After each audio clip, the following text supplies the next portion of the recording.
Oh shit, it's hot. There's a motherfucking camel's ass in it. Oh, oh, hello, and welcome to Critiquian. Oh, sorry. Hello and welcome to Filmjunkeez, the place where we're strung out on films. I am Mohammed Jones. Have you ever woke up in the morning, half drunk, with a hangover, look around the room and wonder, where the hell am I? Well, that happened to me last night, but that's a whole other story. Right now, let's talk about the movie Source Code, starring Jake Gilligan or something. Jake plays Colter Stevens, a guy who wakes up on a train in front of a pretty, tender young girl who he is supposed to know but doesn't.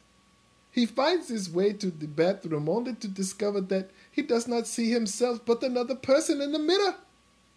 This reminded me of the Bugs Bunny cartoons when I was a child in Rama Kapoor. Bugs Bunny would continue to baffle his opponent, and just as he is discovered, Bugs Bunny would pimp slap the everlasting bejeebus out of him.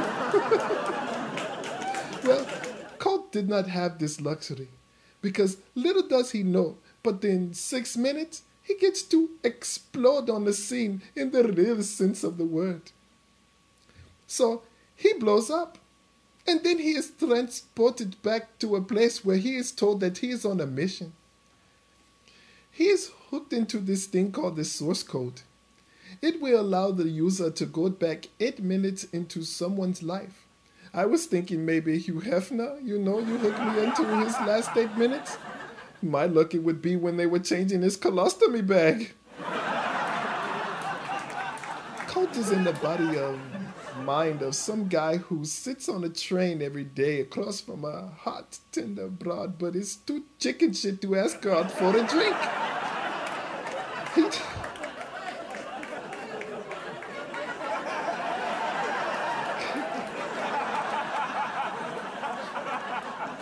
I love it when I make myself laugh. It's good shit.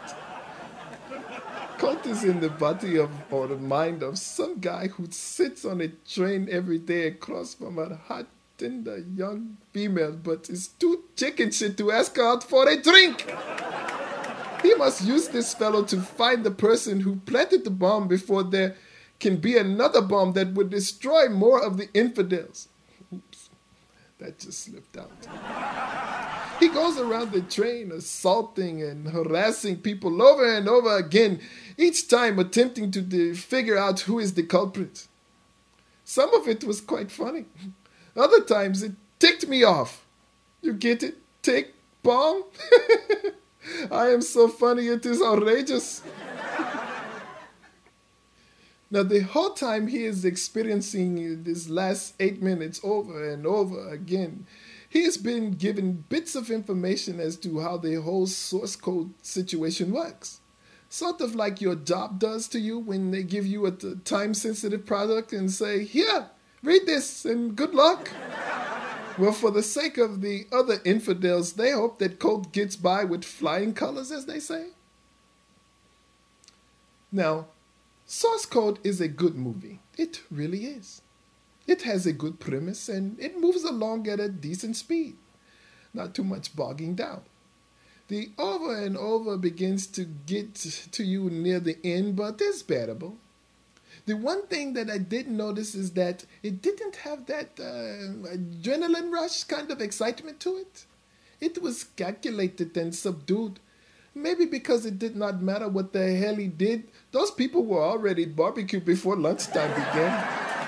What, too soon? Now, the ending is rather interesting and totally beautiful. I could say that it brings to life discussions of parallel universes and some other mysteriousness, but I don't think the movie was designed to explore or answer those questions. It is more a science experiment, a really cool science experiment, mind you, but an experiment nonetheless. It is very interesting to note the possibility it presents and the underlying feelings and emotions that are evident here. It gives the movie something more than just a boom boom chase chase kind of thing, you understand? I will rate this movie very, very good. And I suggest you take your significant other to check it out. You may get to bump the unattractives later on in a private situation, if you understand what I mean. Okay, that is all.